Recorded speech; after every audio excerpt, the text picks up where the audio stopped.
Hey! It's FURNO 2.0. Let's check out this great set and have a cheeky chat about all of his awesome parts and pieces.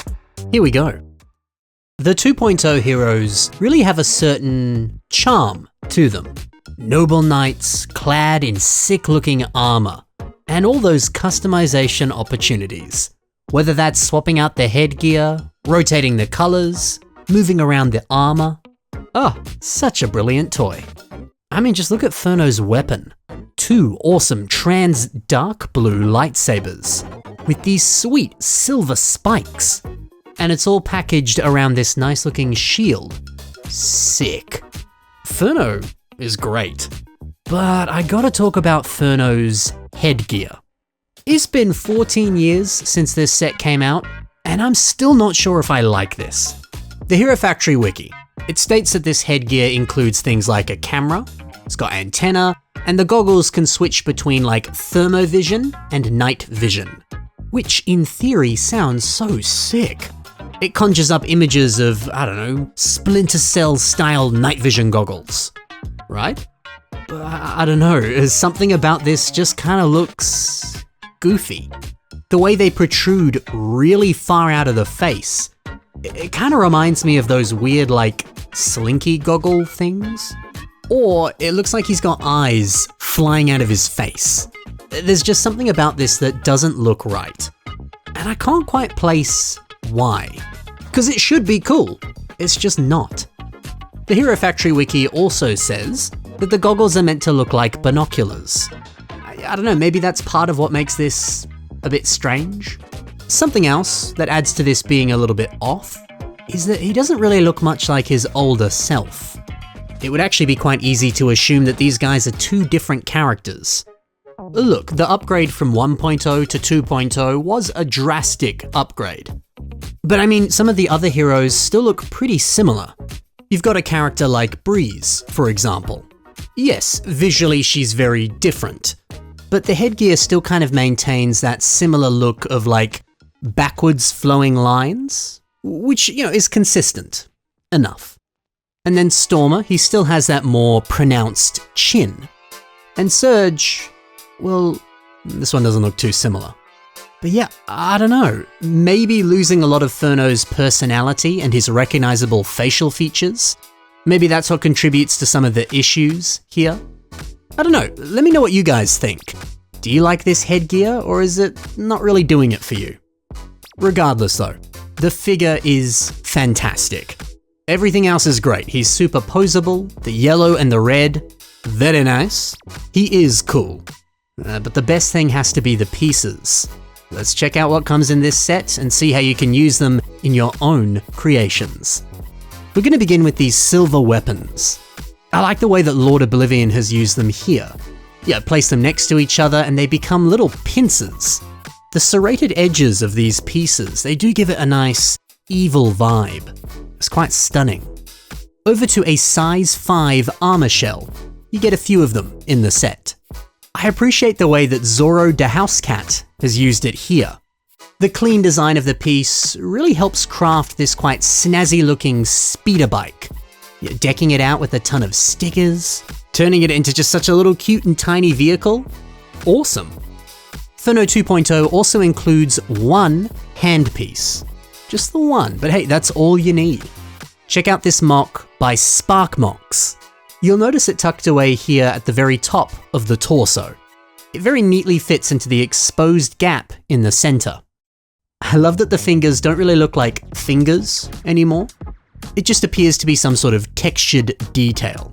And see, that's always been one of the issues that I have with these hand elements. They look too much like hands, which is fine, but then you kind of can only use them for hands. It makes them a little bit limiting. But that's not the case on this mock. This has just totally transformed the piece. It's great. Ferno's helmet is up next, and I quite like the way that the all-seeing eye has converted it into knee pads. This is actually something that the Core Hunter prototype set did on the legs. But so what? It's still a great idea and it looks great on this recreation. Perhaps you can do the same, just in red. And another red piece in this set is this CCBS armor shell. The 2.0 uses it for some sweet looking shoulder pads. I really like how these are paired with this mask, as well as the torso piece just below. These pieces make for brilliant shoulder decoration. I dig it. And now let's finish off with those goggles. No need to put these on the face, because Shibi 4000 has placed them on an arm. And now it's become some sort of little turret, or a little wrist blaster thing. And it so easily attaches onto the CCBS armor. Nice and simple. It's quite genius, actually. Now, let's take a look at two creations that revamp and reimagine FURNO 2.0. We'll kick off with Eero Okononen's revamp of Ferno. And mate, I love this. What an incredibly posable mock that's just so fresh and fun. Yeah, like this new weapon on the arm. It's making use of Gelu's blade, the one that you see in this set. Now, this is an ice-themed weapon, but actually the original one was also meant to be ice-themed. The idea is that they're fighting fire villains, so they use ice weaponry to combat them. So yeah, this feels like a good sort of advancement on that original idea. And I adore this new head design. Funnily enough, Eero says that this took inspiration from Gollum, which I can see that, but there's also something very alien about this. And that's such an elegant way of reimagining these goggles. Eero really leaned into the weirdness of this piece. He made it look dorky and strange. And doing so kind of made it 1,000 times better. It's not trying to take itself too seriously. It's weird, it's strange, and that works.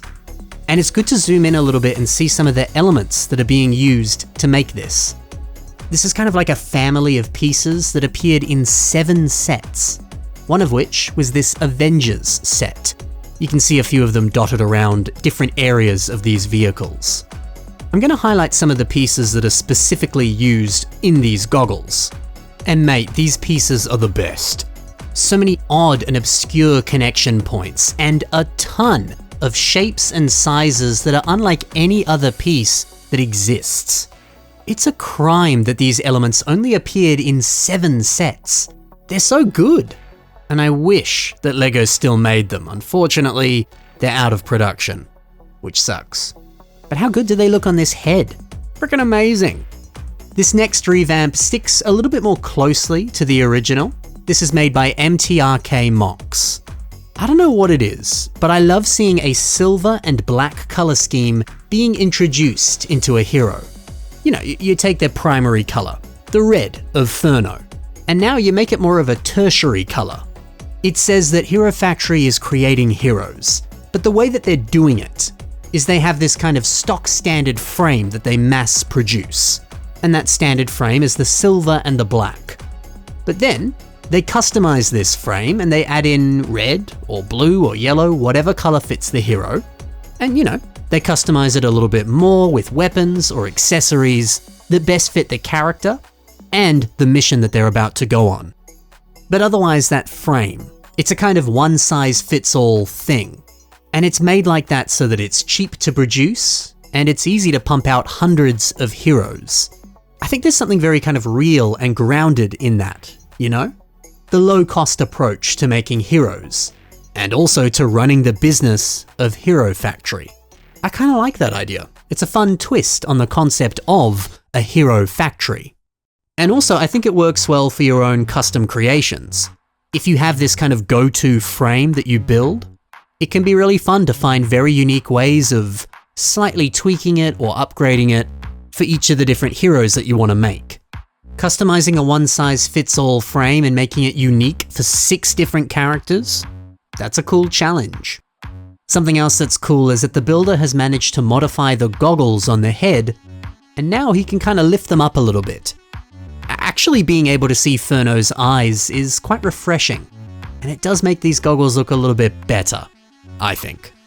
Sadly, if you want to do this, of course, you are going to have to modify this piece, which probably involves cutting it, and not everyone wants to do that, I get it. But hey, if you want to, it's a cool idea. So that's FURNO 2.0. A good set with a few flaws, but hey, he makes up for it with a fantastic array of pieces.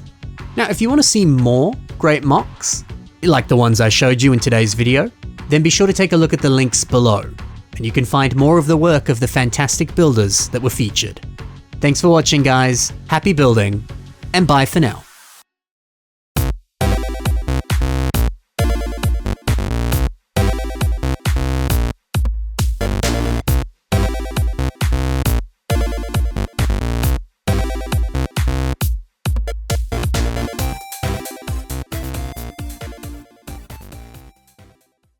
Remember when this guy was named William Ferno and LEGO went, nah, let's just Ferno.